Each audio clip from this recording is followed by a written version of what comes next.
నమస్తే జయ. రమగారు, పూజ గదిలో నీటి పాత్ర ఉంచాలి అని అంటుంటారండి. దీనికి ఏదైనా కారణం ఉందంటారా? పూజ గది ఉన్నవాళ్ళు ఎంతమందికి ఉంటాయి పూజ గదులు? అవును కదా. దేవుడికి ఒక గూడు, ఒక గూడో ఒక చెక్క మీద దేవుని పెట్టుకుంటాం. వంటింట్లోనే ఒక గూడు ఒక ర్యాక్లో ఏర్పరచుకోవచ్చు. హాల్లో ఏదో ఒక పక్కన పెట్టుకుంటాం. ఇంట్లో రాగానే ఒక పక్కన పెడతాం. దేవుడి గది అంటూ ప్రత్యేకంగా ఉంటే విధానం వేరేగా ఉంటుంది. సాధారణంగా మనం దేవతార్చన అనగానే ఏం చేస్తాము? దీపారాధన చేసుకుంటాం. తర్వాత ఏదో పళ్ళో ఫలమో పంచదారో బెల్లం ముక్కో పటికి బెల్లమో, పంచదార అందరూ పెట్టరు, పంచదార పనికిరాదన్న భావాలు కూడా ఉంటాయి. అవును, పటికి బెల్లం కానీ బెల్లం కానీ లేకపోతే ఇంకేదైనా పదార్థం చేసిన పదార్థము నివేదన చేస్తాం. సాధారణంగా నివేదన చేయాలంటే ఏం చేయాలి? నీళ్లు చల్లి దాని మీద ఒక మంచి శ్లోకం, తత్వం తత్వేన పరిశించామి అని శ్లోకం. ఇది పరిశేచన చేసి అంటే దాన్ని మీద నీళ్ళు శుద్ధి చేసి ఈ పదార్థాన్ని అయ్యా నీకు 5 పంచప్రాణాలకి ఆహుతులు ఇస్తాం. ఇది పద్ధతి. అప్పుడు పక్కన నీళ్లు పెట్టుకోవాలి. మనం ఏ పదార్థాన్ని నివేదన చేసినా, అంటే అన్న నివేదన చేసినప్పుడు మనం అన్నం తినేటప్పుడు ఎట్లా మంచినీళ్ళు పెట్టుకుంటామో అట్లా ఒక గ్లాస్తో తప్పకుండా నీళ్లు పెట్టాలి. ఉడికించిన పదార్థాలు ఏవి నివేదన చేసినా, ఒక్కటి చేసినా 10 చేసినా కూడా, పాయసం చేసామనుకో పాయసము మంచినీళ్ళు, పులిహార చేస్తే పులిహార మంచినీళ్ళు, అన్నం మీద కాస్త బెల్లం ముక్క పెట్టి కాస్త నేర్చుకేసి నివేదన చేసామనుకో అప్పుడు కూడా ఒక గ్లాస్ మంచినీళ్ళు. ఇది ఫలాలు పళ్ళు బెల్లం ముక్క పటిక బెల్లం ముక్కకి అక్కర్లా, కానీ ఉడకబెట్టిన పదార్థానికి తప్పకుండా ఒక గ్లాసు మంచినీళ్ళు కూడా పెట్టాలి. మనకి ఎట్లా అవసరము అట్లా. పళ్ళతో పాటు నీళ్ళు ఇవ్వక్కర్లా, బెల్లానికి నీళ్ళు పెట్టరు. అంటే ఇది పూర్తిగా సాంప్రదాయబద్ధమా అంటే మనం సాధారణంగా చెయ్యగలిగే విధి సంగతి చెప్తున్నాం. ఓకే, ఇలా పెట్టుకోవాలి. ఇలా పెట్టినప్పుడు ఈ నీళ్లు ఉంటాయి. తర్వాత మనం నీళ్లు చల్లే నివేదన చేస్తాం.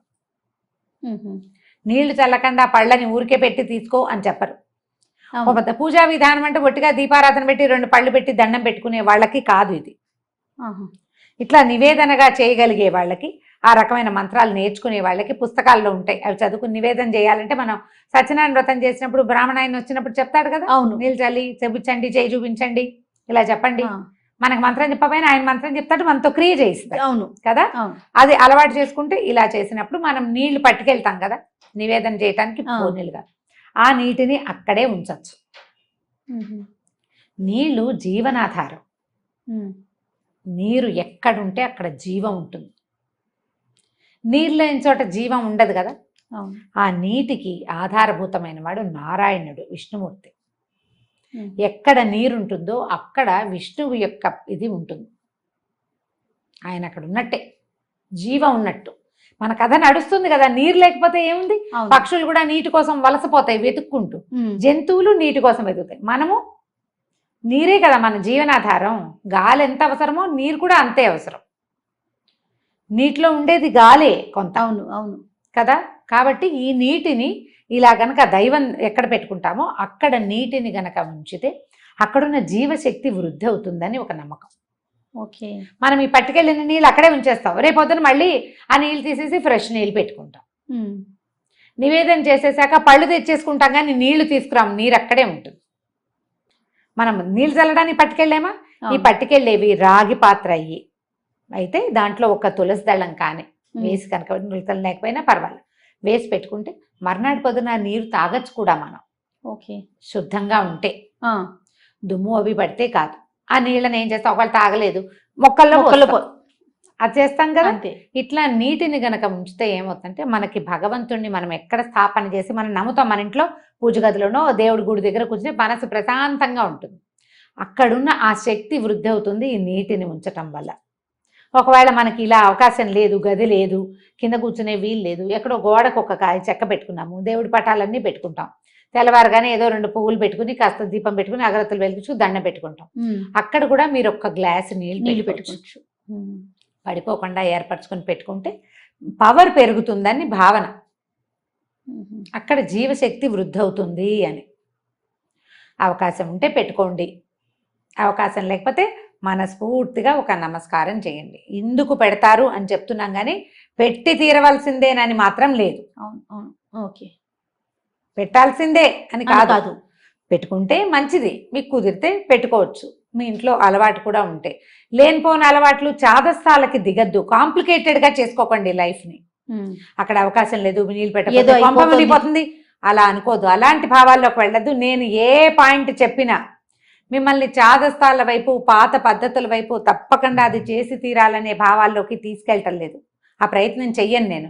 మీకు అవకాశం ఉంటే చేసుకోమంటారు. చేయండి, ఆసక్తి ఉంటే.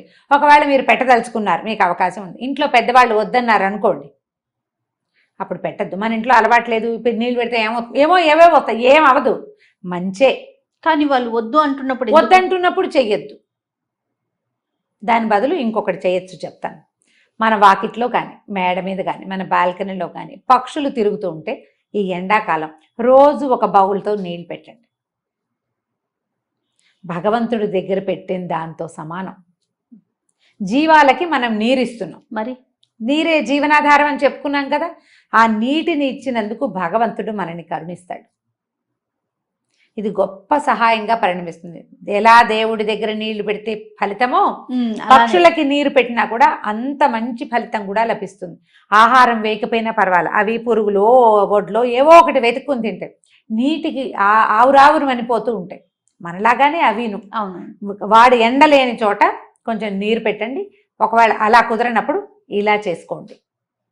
ఇది మంచిది, మనకు ప్లస్ అవుతుంది, పాజిటివ్ ఎనర్జీ.